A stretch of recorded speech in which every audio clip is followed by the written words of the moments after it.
We are in the hottest room in my home. Yes, of course. And we have lights on and cameras on. Yes. And we're back. We're back. And we're back. Good. Welcome to Quiet in the Back. Quiet in the back. I'm your host, Patrick Williams. And I'm Austin Jenny.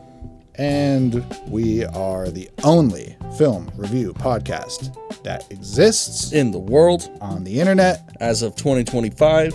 And you should unsubscribe, unfollow any other podcast that you listen to because we are Quiet in the Back. Yes, even non-movie related podcasts. Oh, anything. Yeah. We've got enough content that you need to abandon your other content. Yes, our 40-something hours of content lasted that in 2 days. I'm pretty happy with the movie that we watched Dude, today. Yes, me too. It is a favorite of mine as far as war movies go. War movies, honestly, this stacks up with like any movie, regardless 100%. of genre, just in terms of like the cinematography and directing. Dude. Amazing. Yeah. 1917. That's right. Made in 2020 by Sam Mendes. I saw 2019. Really? Yeah. But the awards are all 2020 because the awards take place, I think, in January or February, like the next year. That's some bullshit, bro. That's some bullshit. They need Bullshit. they need to get their shit together. Seriously, it's the year it's made. Speaking of awards, should we get those out of the way at the top of the pod? Yeah. Let's just set the stage for you. And this is also, I'm going to remind you, the same year that Parasite was being awarded, which is crazy. So what did Parasite win? Best film at the Oscars. Won Best Oscar? Yeah. Okay. Yeah. Yeah, because I have a list here of awards that it won, but not all of these are Oscars. Some are from like Banff films, some are from other different sort of associations of cinematography, etc. Yeah. But I just wanted to kind of like read them all as a group. Yeah. Just because. Which ones do you have? And then I'll fill out the ones that you don't have if I have them. I mean, most of them. Best Director, Best Cinematography, Best Motion Picture, Best Sound Mixing, Visual Effects, Production Design, and then the Outstanding Achievement in Cinematography from the American Society of Cinematographers. Jesus. Yeah. Yep. I mean, that pretty much covers it. Yeah. It's just, Oscars for at least the cinematography, visual effects, and sound mixing. 3 Oscars total. Yeah, 3 Oscars total, which is awesome. Yeah. And if Parasite wasn't out that year, they probably would have really taken it home. I mean, they were nominated in every other category for Oscars except for the acting, which is kind of surprising to me. It was great acting. It was great acting. And this, I was honestly like, so this movie, okay, I need to derail myself because I'm about to go into a full other topic. Yeah. I was very impressed with the acting because of the length of the takes. Exactly. Absolutely. That's so fucking because impressive. the movie presents itself as being 2 long takes. Yes. In truth, it is 34 different takes that are stitched together using really perfectly timed and produced sort of like motion blur movement. Sometimes through light, sometimes through an obstacle. I mean, sometimes through an explosion. I mean, it is insane. The first one I personally noticed on the rewatch for me was 23 minutes in. What happens when you know? Because I had noticed 2. Yeah. And I was like, okay, because I knew going into this that it wasn't actually single takes. Of course.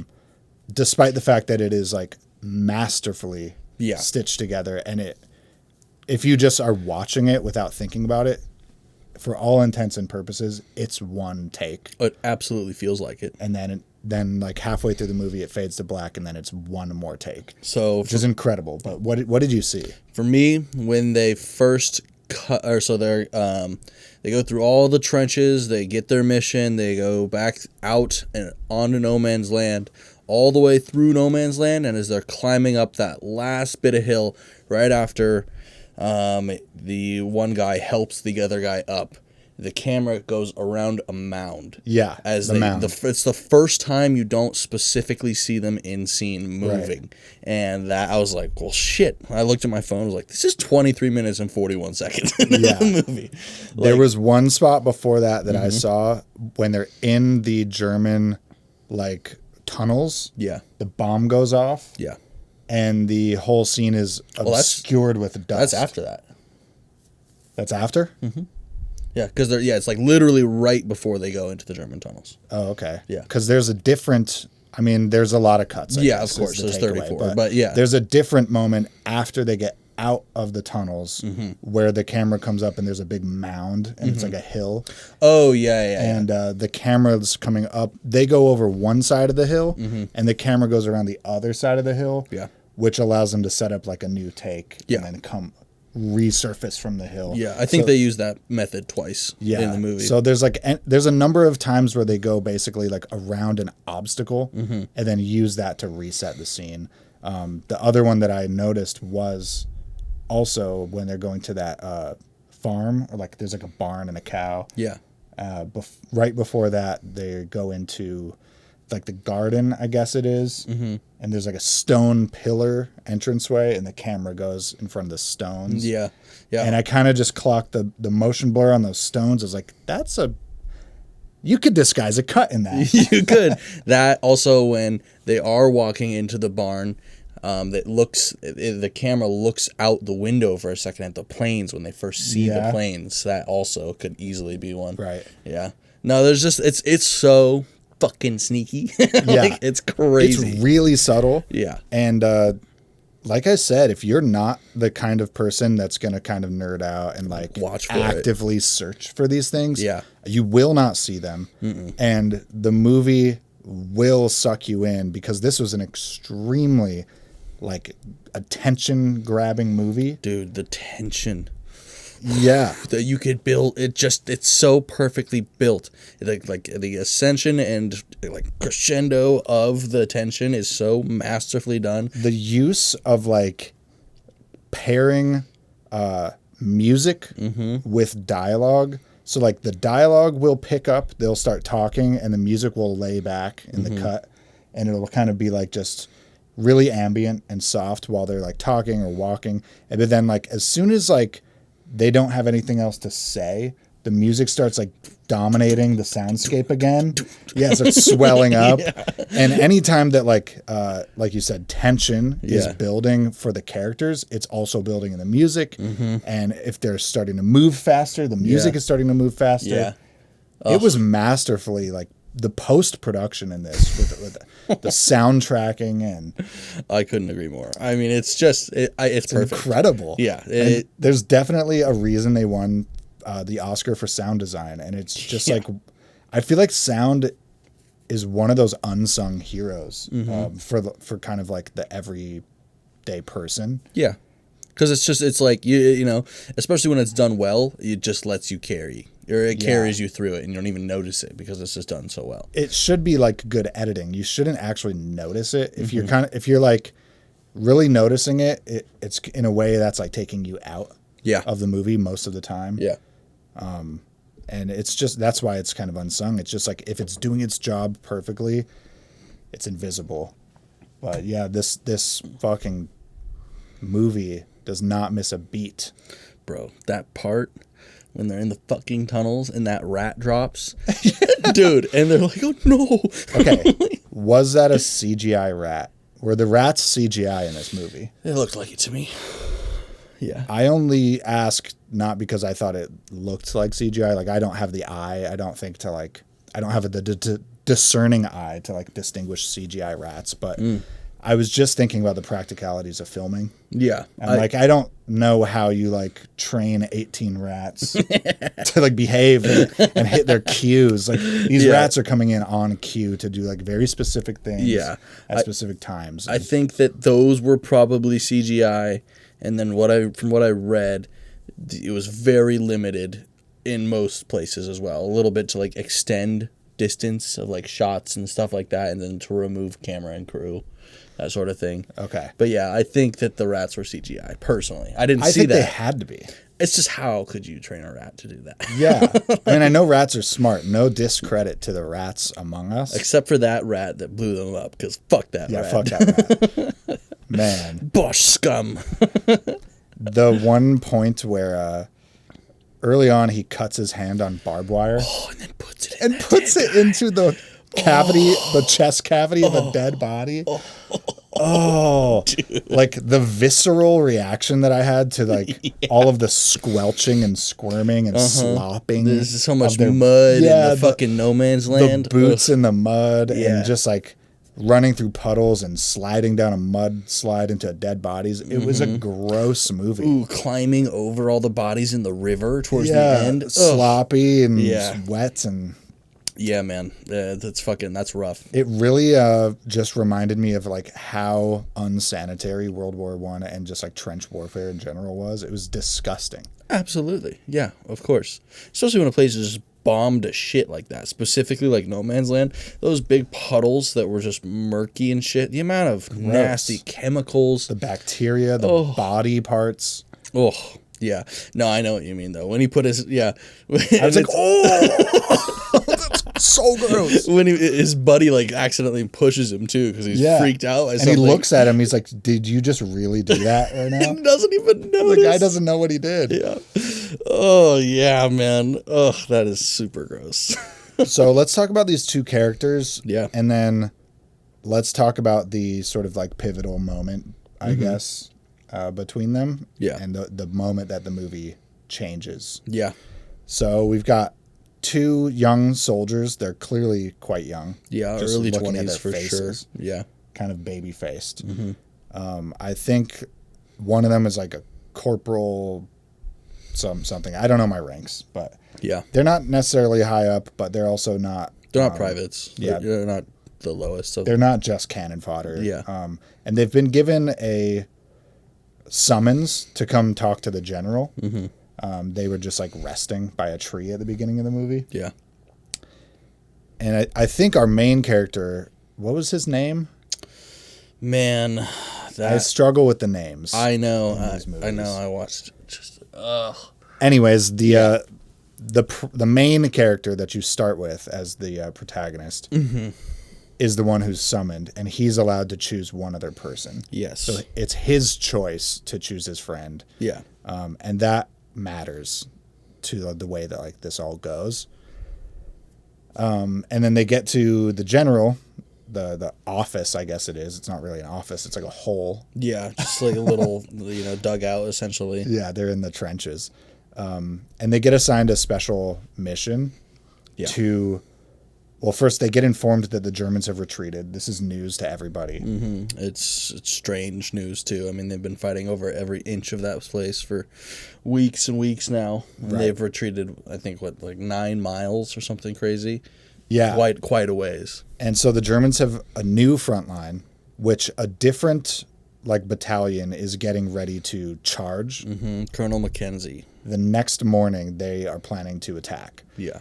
And our guy gets the mission that he needs to just physically run the 9 miles to that other front line and tell them not to do it Yeah. because they are acting on bad information and it's a trap. Yep. And if you don't, 1,600 people, including his own brother, will die. Right. So it's personal for him. Yep. And he gets moving right away. Yeah, he is really huffing and puffing on his way out of there too. You can see that he is fucking stressed out. His facial expressions during that were so goddamn good. Well, and that's what I mean when I say I was impressed with the acting. Yeah. With these long takes, like Yeah. they're really running, jogging, while talking, while delivering dramatic lines. Yeah. Like real emotion. For sure getting their boots and shit disgusting. Yeah, they're really slopping in the mud. Like Yeah. it's a genuinely impressive like physical effort acting this movie out. I totally agree. Especially when you watch it with the perception that you're watching one continuous take, not like not a stitched together thing. It's even like, whoa. still 34 takes. Like that one scene where the other guy is like balancing on the bridge. Oh, and the sniper. And then he starts getting shot at. But so crazy. I was sitting there thinking, like, in that moment, okay, they just filmed, because I looked at the time too. It was an hour and 2 minutes in. I was like, they've just acted out and filmed an hour of film of this movie. And now it's this actor's job to balance on the side of a bridge. And if he just messes up, they have to reset. Yeah, a lot of shit. A lot. Like, they had to do the whole movie again. Yeah. This was before I looked up all the cuts. Yes. I was like, whoa, dude. Yeah, I know. There's just so much that could go wrong. But even then, it's like at the end of a 9-minute fucking take, because that's how long most of the longest parts were, 8 to 9 minutes. There's still a lot riding on that. Dude, potentially millions of dollars every time they reset. Every time. And you're talking about hundreds of extras in these shots where they're in the trenches. 100%. Which are such cool shots, by the way. The camera is like following the characters, or sometimes it gets in front and it's leading them. Yeah. Also, all real hand-dug trenches. They had to like fully dig those out so that they could plan their shots. They were dug according to how long it would exactly take for them to walk. Like, so it's actually real. Yeah, dude. Watching this like really brings to mind like how much pre-production and planning must have gone into this. An insane amount. Because every single camera movement is planned, premeditated, practiced, so that it can be executed perfectly. Not to mention all of the actors needing to be able to deliver these like long takes. Yeah. It's like a theater performance, like the pressure level. Yeah, totally. Yeah, it's almost, like of a play. Yeah. Like you can't mess up. No, I mean, and that includes like all of the extras. Like you have to be on your shit. You know, you have to be paying attention, knowing exactly what you're doing when he's doing that. It's such a high stakes way of making a movie, dude. It paid off, man. Yeah. It is so good. But yeah, fuck. We have our other character.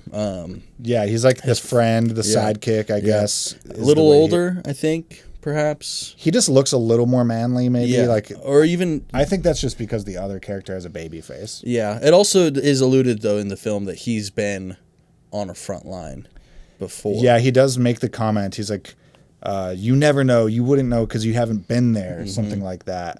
So it is sort of implied that he's more experienced. Yeah.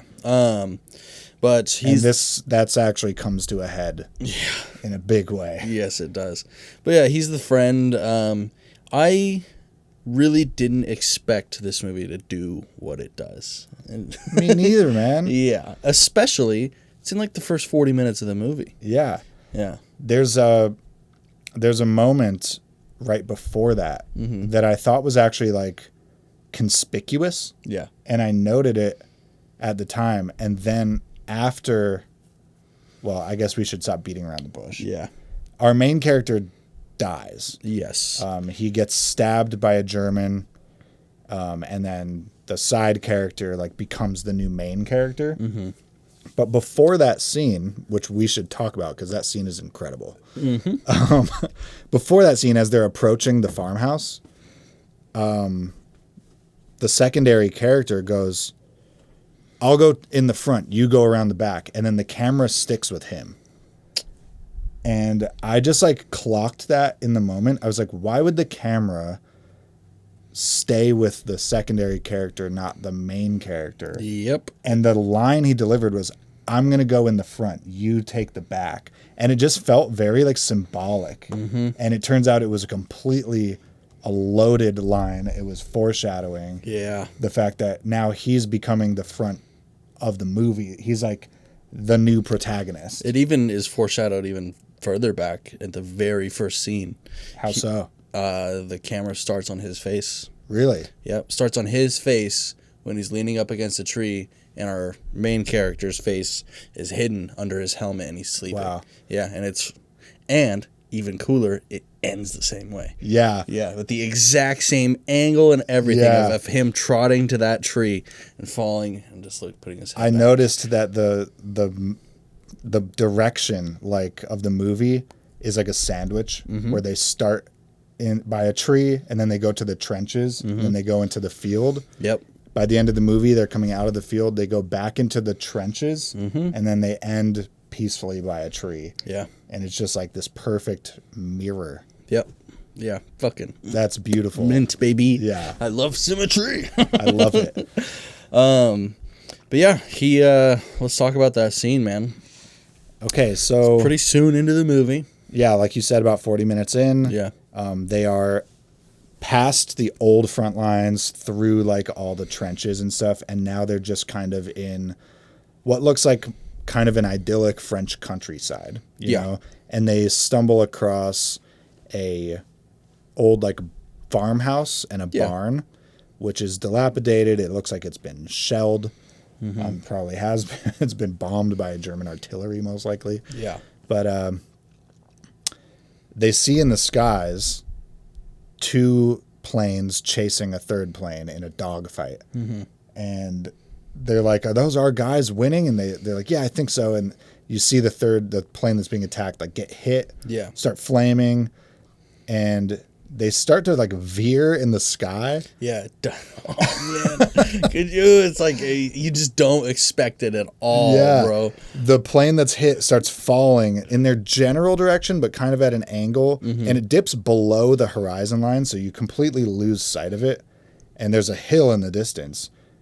And then it comes up over the hill right at them. Straight shot. And they just start running, and it crashes into the ground like right by the barn. Yeah, I mean, it literally goes through the doorway that they were just looking out of.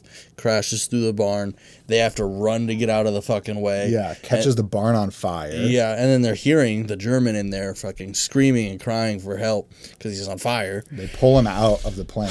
Yeah. They try to be heroes, one more than the other. Yes, because they should have fucking shot him. They get him out, right, and get him off fire. And then our main character wants to, like, treat this guy, get him water, you know, like, I don't know what his plan is. He doesn't ever say. It's moving too fast. Yeah, I mean, it's just, like, decency stuff. He just wants this guy to not be suffering. And then maybe we'll take him as a prisoner of war or something. Yeah. But the other guy's like, we should just put him out of his misery. Like, right now, we should do it. And he's like, no, get him water. And kind of commands his friend to go to the pump and get water. Yeah. And this scene is, like, up there with one of the most frustrating war scenes. It's, like, up there with the Saving Private Ryan knifing scene. I mean, it's like, you know, it's, like, right there, dude. The camera follows the second guy again over to the water pump, and you see him filling his helmet up with water, and then you just hear from behind screaming like, "Oh no! What are you doing?" Yeah, yeah. And you see the knife just right into his belly. Oh man. Yeah, he comes over, he shoots the German twice, and now he's got a stabbed, mortally wounded friend. Yeah, the progression and the makeup. I don't know how they did that. He looks grayer, pale. Fast. Yeah, they must have cut in that scene. Yeah, I mean, they were pretty stationary. They probably could have. Because there's a lot of movement because the one guy is like dragging the wounded guy. He grabs him by his armpits and he's like moving him around. There's a lot of screaming and motion. So I know like in those moments you can hide a cut. Yeah. If you start the actors in the same positions and then you start with a jerk, there's like a little motion blur. So yeah, they must have put a little gray makeup on him. Something, man, because the blood spreads fast, and that his graying and getting pale, just you can tell quickly that he's dying, very quickly. Oh, and that once he like doesn't realize what happened. Yeah, the progression of his mind is heartbreaking. Yeah, he goes from like understanding he's wounded and wanting to just lay there in pain to not even understanding where he is, what happened. He thought he was bombed. Happened. He's like, I must have been hit. And he's like, am I hurt? Like, he's like, am I dying? Yeah. And there's like this long pause, and you know the music is all sad. And then his friend is like, yeah, I think you are dying, and he gives him like last instructions to write a letter to his mom. Yeah. Tell her I wasn't scared. Oh, dude. And then you know, at the end of the conversation, he dies and the music goes silent. Mm-hmm. It was such a perfect use of the music to really like punctuate the moment. I couldn't agree more. I mean, yeah, it was a extremely like heartbreaking moment. You really just, for one, completely catches you off guard. It all happens in the span of like 2 minutes, something like that. Two The or whole 3 scene. minutes. Yeah. Yeah, like the whole death is like 2 minutes. But Yeah. just the moment of going from we're totally fine Yeah. to my world is ending is like 15 seconds. Yeah. He just, all of a sudden, he's getting water, and then he turns around, the guy's knifed, Yeah. like mortally wounded. I mean, that's just Like, holy shit. fragility of humanity for Yeah. one, and then especially in World War One. Like, dude, Brutal. What are you gonna do? What can you do? He's dead. You know, even with like if he had like a surgeon there, Yeah. big old knife like that to your guts In the field, no way. all that bacteria. No way, dude. You've got infections. You've got all this shit. I don't even think it's penicillin over. was invented yet, dude. It's over. Yeah. Immediately, new characters are introduced. Yeah. That is also such a strange transition that I loved. Like, the way his world is ending, you know, in that sense. Like, he just lost such a good friend and his only ally in this mission to, here's new people, and you gotta come. Keep going. Yeah, it's like you gotta go now. Yeah, they saw the plane crash, and they were nearby, and they had Like a whole battalion. It's they just had like vehicles, so they just drove up the road, and they Yeah. were there like right away. yeah, and it's just also so crazy. Like that just happened. It was like a minute behind, Right. and that whole situation would have been different. Yeah. So much like random luck was taking place in that scene with the fact that there was even a dogfight happening, and then just like the direction that the pilot chose to bail out. Yep, the people not getting there in time to be there. Yeah. One thing that I took note of too, I didn't know where this was going, but I thought it was weird. They find a pail of fresh milk Yeah, because there's a live cow, and apparently it was being milked very recently, and the fact that this barn is bombed and abandoned is like very fresh. yeah, Because he touches the milk and it's still warm. Yeah. And he drinks it and it's still good. So it's like, you know, Hours. less than hours old, you Yeah. know, fresh milk. And he fills his canteen with milk. yeah. And it makes sense that you would do that. But I Yeah. was just like, that's just a weird thing to include in the movie. Yeah, until later when it was just Yeah. so perfect. I literally wrote in my notes, the milk! Exclamation point. He has the milk. Yeah, man. Yeah, that whole scene with the French lady, Yeah, it's a French woman French and a countryside. baby. Yeah. French little city. Is so heartfelt and wholesome and beautiful. Yeah. Really great use of like not really needing too much language to express oneself.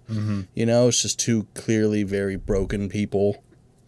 Like, oh, when she says she doesn't know whose baby it is either. Oh Yeah. my god, Doesn't dude. know who the mother is. Yeah. Heartbreaking.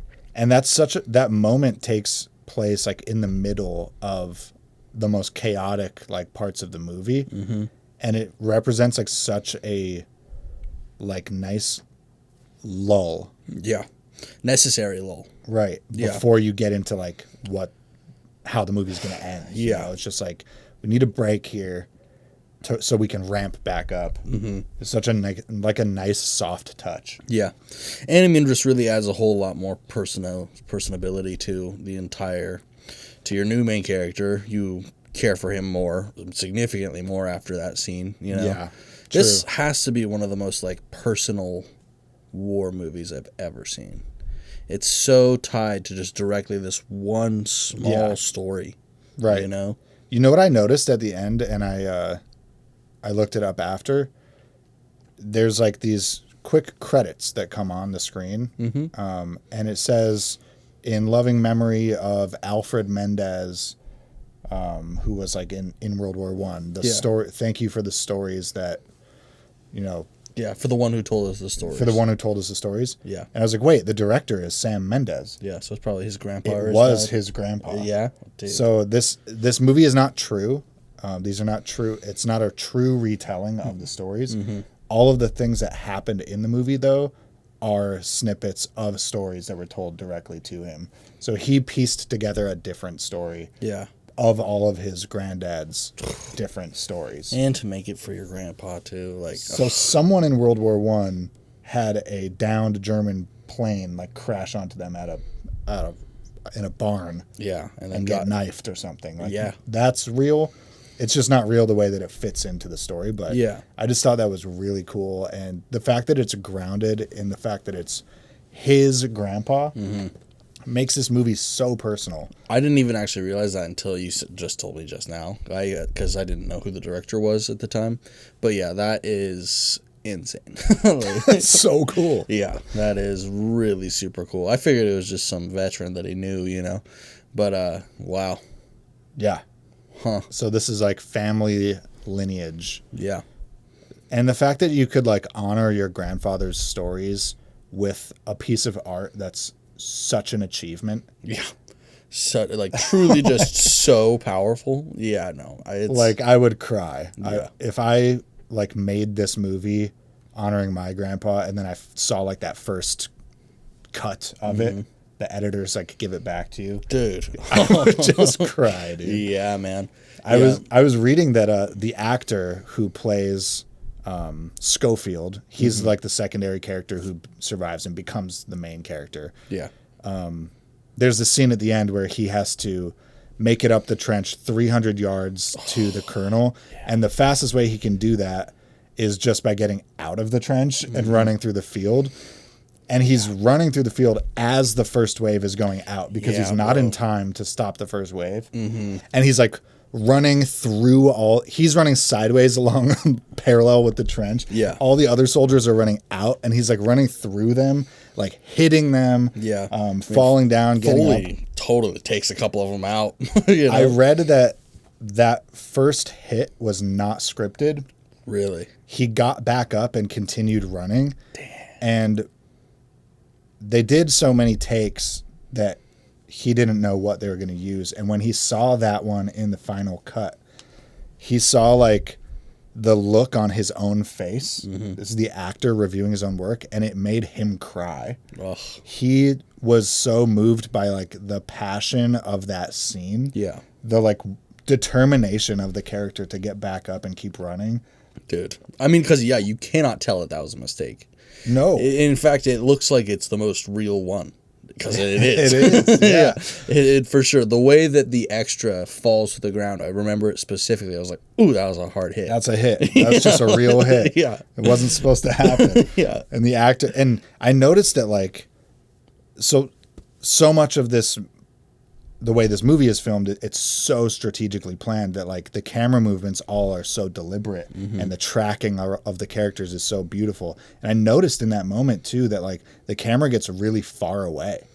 Yeah. And because he was just back up. Be a little, because the camera had a planned route and rate that it was moving at, and it doesn't slow down for him when he hits the guy. It just keeps getting further away, and I had this sense of like dread. I know. I was like, he's getting lost in this in the sea, but and then he does speeds back up and catches up, and that alone, that little detail, like makes the scenes have so much more passion. Absolutely. I mean, I just cannot give a higher praise. Like I truly can't. This is a top tier movie. Yeah, 100%. Yeah. It's a 10. It's definitely a 10. It's definitely a 10. It's definitely a 10. I will just get that out of the way for all of you. You don't need to wait to the end. No, I mean, fuck, dude. It's got to be, I think it might be my favorite war film. Period. Yeah. I want to watch it again. Especially upon a rewatch. First time it was just so jarring. You know, like you're not prepared. And anyone of you who haven't seen this, it's like it is an experience. It is not an easy. I mean, it's an easy movie to fall into, but it is. It's easy to watch in a sense that like the camera movement is so compelling. Yeah. it just like captivates your attention and brings your eyes and brain exactly where they need to be. It's very fluid in terms of experience. You're never bored. You're never confused. No, right? God, no. There are some movies like Apocalypse Now and sometimes Full Metal Jacket where it's like you just feel it dragging. Yeah. You just feel like a little bit, it's too chaotic or confusing. You're like, what's happening? What? This movie does not suffer those flaws. No, never. They're perfectly made. Man, what was the last movie that we reviewed? The Good, the Bad, and the Ugly. Damn, bro. We're just hitting tens on We're tens just hitting on tens, on tens. bro. And next week we're gonna watch Ron, Yes. which is supposed to Apparently be a like 10. a legendary classic, like Japanese samurai Oops, movie. all tens. It's quiet in the back. Oops, all classics. Really Yes. though, we're on a run right now. Yes, no shit. It's really perfect. I don't know if I can say it's like my top war movie, but I can say it's a fair contender to be in the conversation. Yeah. And with a few more viewings, maybe, could come to a conclusion there. Saving Private Ryan is pretty hard to beat. Yeah. But it's like, That is fair. it's up there, man. Yeah. It's really up there. It's also just a really different movie. It's a much smaller story. Yeah, exactly. It's much more intimate, personalized. It follows two than one character. So in terms of like story and themes, it doesn't necessarily like have as much meat on the bone as something like Saving Private Ryan, Yeah. but the cinematography and the way that they delivered this movie, the way that the music helps with the tension and the And all in combination with the flawless acting. Like, it's such an art piece. yeah, it truly is. I am very genuinely surprised it did not get the nomination. Or I think it did get no, It had to have been nominated for Best Picture. it did, but not for Best Actor. Which is crazy to me. I mean, the acting for was so Schofield. good. I mean, dude, when they got the fucking truck unstuck from the mud. Yeah. Bro, his plead for help. He's the only one in the truck after they pick him up from the barn. They get stuck in the mud, and he's the only one in the truck who actually has a mission. Yeah, and like that gives he a shit. really gives a shit about. Yeah. It means so much more to him now also because his friend died. So he's like carrying this message Yeah. on behalf of his fallen friend. Yeah. He's got to go save his brother. Literally, who died probably 15 minutes ago, 10 minutes ago. Right. It's been no time at all. Yeah. And when he gets in the truck, the guy in command is like, it's best not to dwell on these things. Yeah. And he's like, yes, sir. But they get stuck in the mud, and he's like, no, this won't do. We need to get moving. Yeah. He gets out and starts pushing the truck and screaming at the guys like, get over here. Yeah. We got to push this thing. And Yeah, they don't really listen at first, too. They're just kind of casually smoking their cigarettes and shit. And then that please, that or whatever. He's the like, plea, yeah. Yeah, it's just... They're all so nonchalant and giving half effort. And he finally, like, he gets full effort. He gives, like, a full plea. And he's like, I don't have time. Like, we have to get going. Yeah. And they all give their full effort and push the truck out. Yeah. How can you not say that's some of the best acting of the year? Bro. The look on his face. Oh, my God. When he's going Backward, to the, yeah. back to the truck. Exactly that one. Dude. Yeah, man.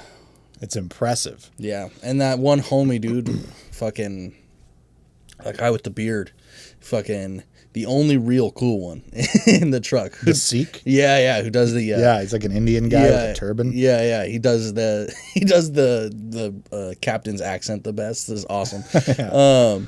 But yeah, no, he's just such a homie. You can tell he just absolutely cares. He's like one of the only ones in there that cares.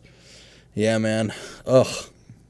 Fantastic. They get to a point where the bridge is out, and for the vehicles to get around is going to add another 6 miles to the journey. Yep, doesn't have time. He's like, I don't have time for that. And the captain totally understands. He's like, good luck with your mission. And he just goes on foot, crosses the broken bridge, and starts taking sniper fire. Yeah, like immediately. He, ducks out of the way, shoots back, infiltrates the building, and our first half of the movie ends. Yeah. in this moment where he kicks in the door and the guy's still alive upstairs, and they both fire at each other. Yeah. And it's not clear like exactly what happened. Did he get shot? It looks like he gets shot in the head. He does. It hits his helmet. That's what I thought. Yeah. Kaylin in the moment was like, no, he wasn't wearing his helmet. He couldn't. But yeah. I was pretty sure he got shot in his helmet. Yeah, he did. Because I watched his helmet come off to the up and to the right when it happened. Yeah, she must have just seen him after he fell down with the helmet off. But he gets shot in the helmet. He shoots the other guy, and he goes flying back down the stairs and gets knocked out. Yeah, cracks his head. And then we have a good bit of silence and darkness. Yeah, this is the first time that the shot fades out. It fades to black. And the scene ends, and it's been like an hour and 5 minutes, something like that. And it's just the experience you've had to this point is just one continuous scene. Mm-hmm. Yeah, I mean, that's just like, before ever seeing this movie, I never even considered it. I never even as an option. As an option, yeah. Like, I was like, that's not how you make movies. Right. You know? I remember when I was in college, I took a film class, and one of the movies that we watched, I cannot remember the name of it, but it was, I think it was German. It's definitely European. And it is filmed in a hotel, and the entire movie is actually one shot. Like, literally one shot? That's no tricks. It was actually a continuous made movie, about 90 minutes long. That's crazy. And they basically, like, hollowed out a bunch of the walls between a lot of the rooms of the hotel, and the camera is able to like move from room to room like kind of seamlessly. That's cool. So by using the holes in the walls and the hallways and the elevator and stuff, they can just never stop filming, and they acted the whole thing out as you would for a theater performance. Yeah, that's crazy. It's the only movie that I've ever been aware of that's actually one take. And I don't know the name of it. I mean, but I bet with that information you can absolutely just look up German one take movie. Yeah, or something. Exactly. European one take movie. Yeah. But man, it can't be overstated the relief you feel, or like the sense of euphoria that you get when that camera finally fades to black and you're like, wow, that was special. That was like something really cool. Yeah, like absolutely just epic. Like in all senses. And then when it starts to fade back into and it's dark. Don't even get me started on the second half of this movie. And it's dark. Epic. Roger Deakins is a god. Oh, bro. The lighting. Yes. So he wakes up and it's been hours. Yes. He's in pitch black. Pool of his own blood from his head. And this is a time-sensitive mission, right? So he wakes up in a panic. He's like, fuck. I still have some miles to go. Yeah. For one, his watch is broken. His watch is broken. Doesn't even know what fucking time it is. He gets up, looks out the window. He like climbs back up the stairs and looks out the window. And it's... Okay, so it's hard to like actually describe like what this looks like, but it's nighttime. Yeah. In the distance is a big orange glow from fire. Yeah. And there's like haze in the air. So you have this like background glow. Yeah. But it's not illuminating the mid or foreground of the shot at all. It is very far out, and it's also very localized. It is to the far right of the screen. It's just like an orange column almost of light. The shot itself is pitch black until these flares there's like lighting flares that keep getting launched into the sky. And as they move through the sky, they're illuminating the ground below it, which is full of buildings. Yeah. So it's like as it's moving, all the shadows of the buildings are shifting. Yes. And it creates the most like psychedelic, like washing light shadow situation. Absolutely. And it's flare after flare. So it's like not just once that it happens, but it's like 5 times. And you keep seeing like these intersecting shadows and lights moving as the flares go through and the this sky. isn't just like normal buildings either. This is a blown out European town. So it's like crazy brick structures, you know, it's walls missing. Yes, absolutely. A bunch of like arches and doorways that are just singular. Yeah. Oh god, and you're seeing through them sometimes. Cool. God. And he gets up to the window and looks out, and then the camera goes through the window and then down to the ground. And he walks out. I don't know, it's so tight. Dude, the way that they use like planning, like the camera movements planned out with the character movements to create these feelings is so good. Yeah. Yeah. Immediately, you're in a new world. Mm-hmm. And it's a spooky one because soon enough, he's being shot at, bro. Yeah, so he walks through this like darkness towards the glowing fire, gets there, you get this epic silhouetted shot from behind of him with his gun, like looking into this town square, which is on fire, and it's like glowing. It's just a piece of art. Yeah. It's like a painting. Yeah, so much powerful fire just in that one little location. And then you see right in front of you that guy emerge from a small the haze. shadow in the background comes out. And he's quiet. Our character's quiet. Yeah, they don't really know. They're They like, kind is of that you a German? see them notice each other, and then all of a sudden you just see him start picking up speed and just start shooting. Yeah. And then your guy starts running, and you're like, "Oh my god, he's being chased!" Yes, that chase scene, the chase scene after he gets out of the French lady's building. Oh, So he runs away. The guy takes like 3 shots at him, missing because he's running. He trips and gives our character just enough time to like kick in this little window and shimmy down into a basement like apartment building. Yeah. And seek refuge. He doesn't know anyone's in there, but there's a fire lit, and he looks in the corner, or maybe she makes some noise or something. Yeah. And there's just a woman, and she's a French woman, and they start talking. He's like, I'm a friend. I'm English. I'm a friend. They start talking, and then there's a baby that starts crying in the corner, and immediately he's like super invested. Yeah. I mean, he was already invested in making sure that she was safe. Yeah. But once the baby's there, it really like gives you an opportunity to see the humanity in this guy. Absolutely. I mean, the moment he knows there's a baby, he's like reaching in for his pack. He's like, take all my food. He's like, I have rations. I have food. Take this for the baby. You eat. Yes. And she says, the baby can't eat this stuff. Yeah. He's We need baby needs milk. Baby needs milk. And I stopped the movie and I wrote, the milk!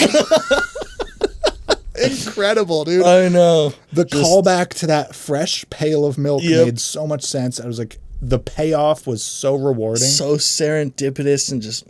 He's got a canteen full of milk. Yep. It's only hours old. And it's He just gives ready. it saves the baby's life. Yeah.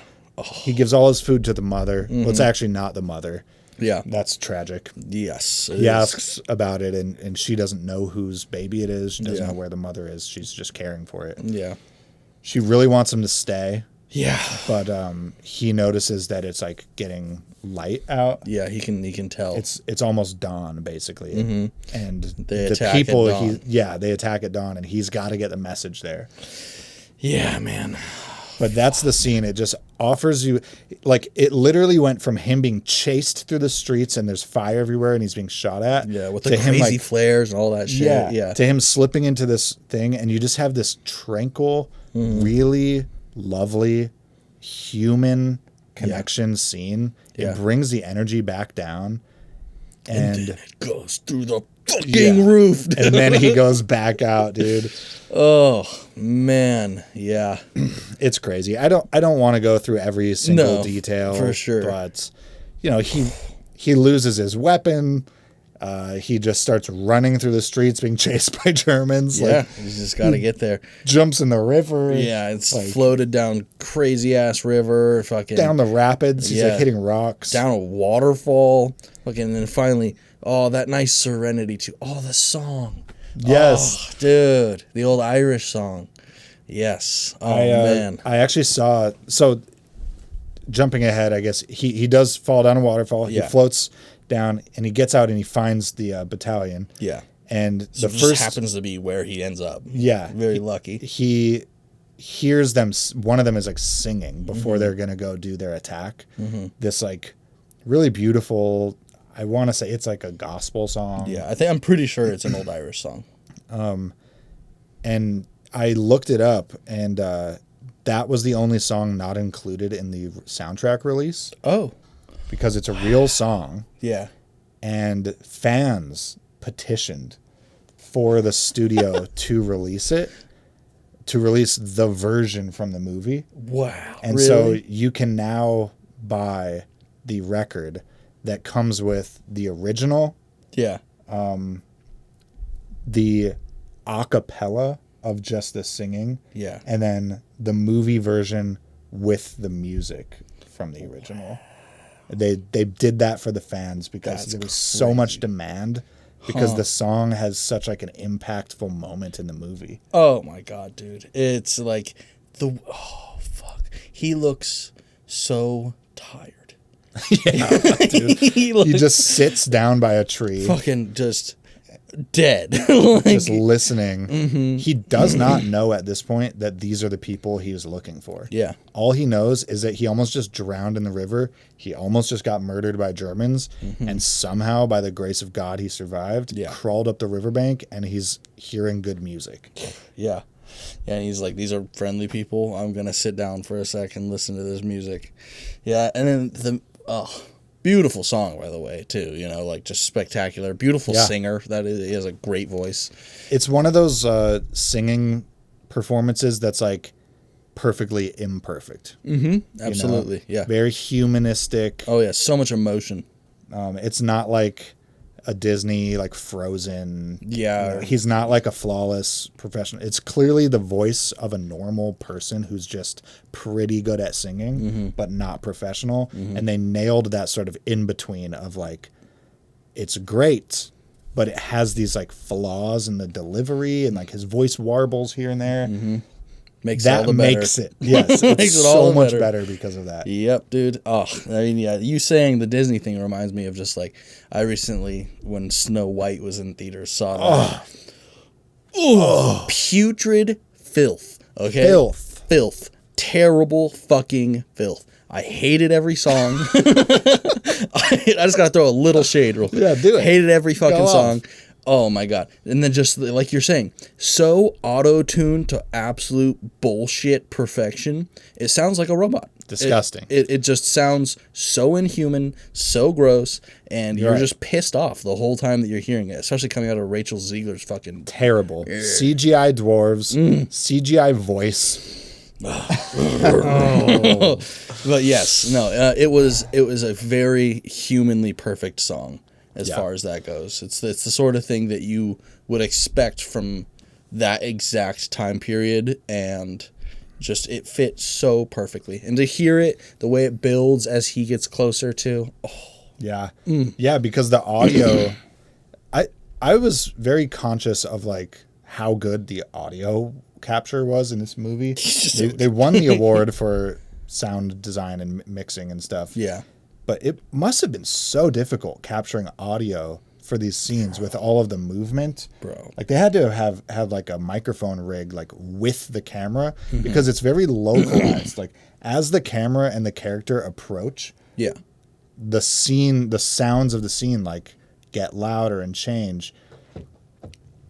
I guess they could have been recording over there and then like in post they just ride the faders and bring it up. Yeah. But you really get the sense, if that's what they did, they just did it perfectly. Yeah. Because you get the sense that it's like very naturalistic. It's like your Absolutely. ears are on the camera and as you approach, you hear what you would hear from the distance that the camera's at. Yeah, like pretty much the whole movie. Yeah, it's that way in every scene. That's kind of what made me notice. I was like, this doesn't feel like the way that sound works in a movie with a set where everyone has their own microphone and it's all like crisp and you're on like a sound stage. Yeah. Right? It wasn't like that. It was like very in the world audio. I totally agree. Ugh. Again, a 10. A 10. I'm telling you it's a 10. I'm telling you. Yeah, man. The only other thing really that I feel like is absolutely needs to be brought up, I guess there's two more things. The scene with the general is awesome with ye old Benedict. Yeah, Benerdold, Cumberton, Cumberbatch, Cramble Grant, Bungle Crack. Yeah. Benedict. Our boy, Doctor Strange. He's in this movie. Yes, he is. He's the general who has to be informed not to do the attack, which he has already started by the time you get there. Like the first wave is going out. He is pretty reluctant, but thankfully he followed the guy, the captain's orders, and said, "Don't do it alone." Yeah. So earlier in the movie, the guy who picks him up with the vehicles at the barn, he gives him one piece of advice.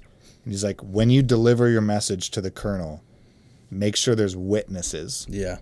Because some people just want the fight. Yep. And if you tell him alone, he might just completely disregard you. Yeah, take your letter. Rip it up. Yeah, be like, fuck off. Shoot you. Yeah, really. But he tells him in a room full of subordinates, and he's forced basically to read the letter. Mm-hmm. And once he reads it, he understands that it's real, that Yeah. the information is good, and he calls off, to his credit, he calls off the thing immediately. Yeah, he does. And I wasn't expecting that, especially on the first watch. I actually had a bit of dread. I was like, I don't think. I was expecting a fight. Yeah.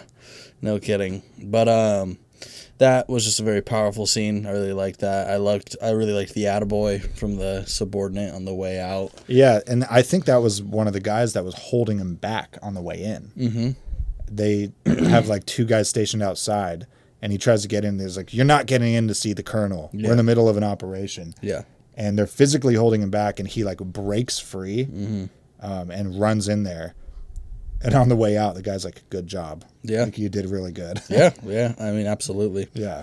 That, and then, so, I mean, that concludes, right? And then we have our scene with his brother. Oh, yeah. He does find the brother. Yeah. There's a nervous couple minutes as he runs around the trenches looking for the brother. Mm-hmm. He has bad information, or the info's not bad, but the feeling is bad. Yeah, he assumes that he's hurt. Yeah, he's like, well, he was probably in the first wave. Yeah. Because he would presumably go with his guys who were first wave guys. So if you're going to find him, you're going to find him in the triage unit. Yeah. On the med tents, and they leave it unspoken. Yeah. But he's like, or out there. Yeah. In the field. Yeah. But he does find him alive. Yeah. By the medical tents. He does look a lot like his brother, like his brother said.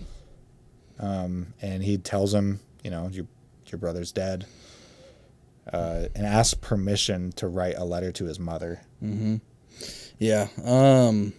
Super interesting scene. I really am happy that he went back, because at first it seemed like he was just going to walk away after he gave him like his rings and stuff, and he started to walk away. Yeah. And then, dude, the way too that his brother just like didn't move his hand at all. He was just kind of sitting there, just in shock, just looking at. It's like if he closes his hand, he closes like a chapter on his brother's life or something. Mm-hmm. Yeah, and he did. That actor did a fantastic job as well. Just like of showing that amount of grief that like, but he still had to very much so be composed. Yeah, it's like a combination of grief, being stunned, and doing the whole like forced military composure. Like, I can't just drop to my knees and cry right now. That's inappropriate. Yeah, it wouldn't be helpful to anyone, including himself. Yeah, it was a great scene. And then our main character goes and completes the full circle, sees a tree in the distance and walks over there and falls back asleep, essentially. Yeah, the movie ends the way it begins. Mm-hmm. You get those cool credits. It's perfect. Yeah, this is straight 10. Yeah, a fantastic. Really, no notes. Movie. I think we talked about pretty much everything I wanted to talk about. Yeah. I thought it was interesting that this is a story that basically can't happen after the invention of radio. Yeah, totally. Absolutely. I mean, it was the plot of this purely movie, on telephone lines. Yeah. Yeah, the plot of this movie is that you have to get a message from one place to another place. Yeah. And the only way to do that is by physically running there. Yeah. And that's crazy. It's literally almost incomprehensible in today's world. Yeah, exactly. It's just like... Send them a text. Technology has made this movie impossible. Yeah. Historical. And Kaylin and I were wondering why didn't they just use radio? Because I thought radio was around by 1917. And it was technically invented. Yeah. The first radio transmission of a human voice was in 1906. Yeah, so it definitely wasn't like... It was not at the level of like scale and consistency in the field for the military to be implementing it. Yeah. Like, it was not a reliable technology. Yeah. It was an experimental new technology at the time that was... Was it even invented in America? I think so. Yeah, interesting. Yeah, in the 1880s was when they started developing the technology, and then it took them till 1906 to actually transmit on it. a human voice. On a radio over 20 wave. years of like research and development. That's so crazy. Yeah. Yeah, man. I mean, there's a lot about this movie that moves a lot slower because of technology.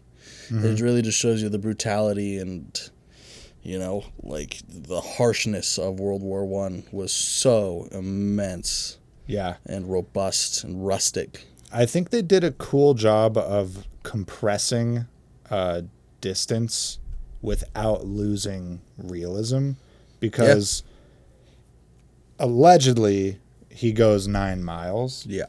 But I'm sure that he did not actually travel 9 miles. Definitely not. In what we saw, and what we're shown is the entire journey. Yeah. I think it could have been actually only maybe 3, and it's supposed to take 9 hours. Maybe I was mixing that up. I can't remember specifically. Maybe. I remember it is discussed in the movie how long it would take and how far it is, but there's a lot of details. They said something about like it'll take 6 to 8 hours. That's actually what they said. Yeah. It'll take 6 to 8 hours. Just walking there. And the one guy was like, we should wait till night. Yeah. And do it. But the brother was like, no. If this was your brother, you wouldn't wait. Yeah. Yeah. So maybe it was actually less, but I was just thinking like the actual amount of distance we see them physically cover isn't that much. Like you go from the trench, no man's land, the mines, the into countryside, the German trench. Yeah. Then they go back into a field, and then they walked unobstructed to that barn, because all of this is shown. That's the nature of the way this movie is. Yeah. They walked maybe like 1.5 miles. Yeah, before. Right? Yeah, and then To get to the probably like a barn. mile on the truck before it hit the mud. On the truck. Yeah. So I was thinking maybe a mile through the city. I was thinking they had to do 8 miles, but it might have been 8 hours, like you said. But I was Yeah. like, dude, there's no way that they actually did the distance. But like in the movie, it feels right. Yeah, it does. Even if it was the 8 or 9 miles, it still is plausible, especially with like the whole river scene, everything. Yeah. Just the way that the camera like limits, it shows you a lot, but it's used intentionally to limit what you can see. That's how these scenes like functionally work. Yeah. So like they're always filming at specific angles to like not show you things that are around. So it does get like disorienting where like I forget like what direction was what and how far did we just walk in this field? Because the whole time they're walking, the camera's like circling them and then moving behind a truck and then coming back around. Yeah, it's fucking, it's a little distracting if your goal is to track exactly, where they are and what. Yeah, man. I think that about covers it for me. This is a goddamn perfect movie. Me too. Fucking amazing. I wanted to watch it like right away after I watched it. Yeah, I know. It's one of those like I want it. This is a back-to-backer for me. Yeah. It's like I want to watch it again, and I'm really gonna pay attention to the cameras. I could watch it tonight again and be happy. Yes. Yeah. Well, fuck yeah, man. What a stellar movie. Thank you all for listening all the way to the end. Yes. Now you can go watch the movie and know what to feel about it. Now you know your opinions. You've got the Quiet in the Back stamp of approval. Yep. Yeah. Like, Please, subscribe, share with your family, friends. leave us a comment. Yeah. We will respond to all your comments. If they're cool. Yeah, unless you're like a Nazi. We won't if you're a bad person. Yeah, there's like just a few that we want. Leave us a comment like about film. Yeah, that would be cool. Or about us or something. Oh my god. Yeah. Shout out to Roger Deakins, the GOAT cinematographer who did this movie. Shout out to Sam Mendes, legendary director. You guys did great. Can't wait to see what they do next. Can't wait to see what we see that they do next. We have to watch the movie they did together again in 2022. Yeah, Empire of Light. Empire of Light. Yes. It's like a romantic drama I saw. Cool. Down. But they teamed up again. So I love it. That's a must watch. Okay. Cool. Yeah, this has been Quiet in the Back. Shh.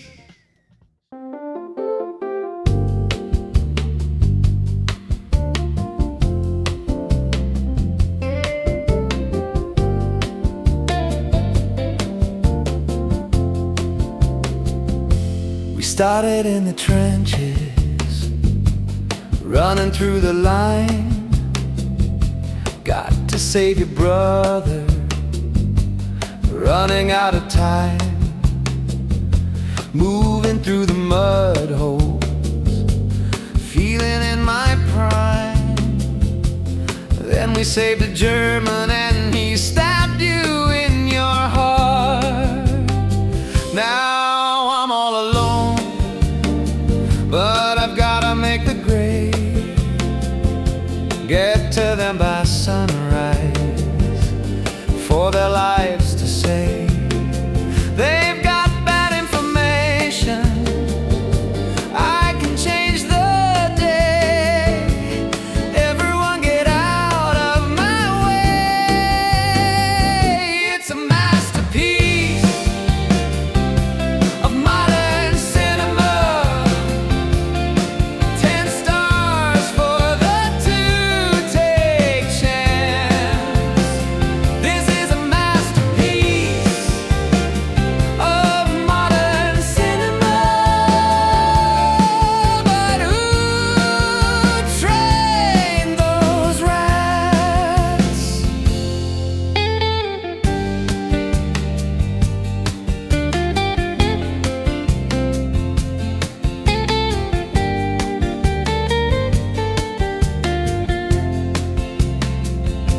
Nighttime in the darkness, but the flares light my way. Shifting in the night sky, I can see as clear as day.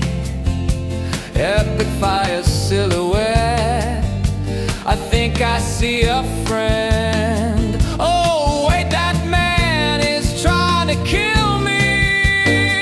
There's a woman in the basement and she has a baby, but she's not the mother. This is really crazy. Baby can't eat ration, baby can't eat ration. But maybe I have a warm thermos of milk. It's a masterpiece of modern cinema. 10 stars for the two-take chance. This is a masterpiece of modern cinema. But who trained those rats?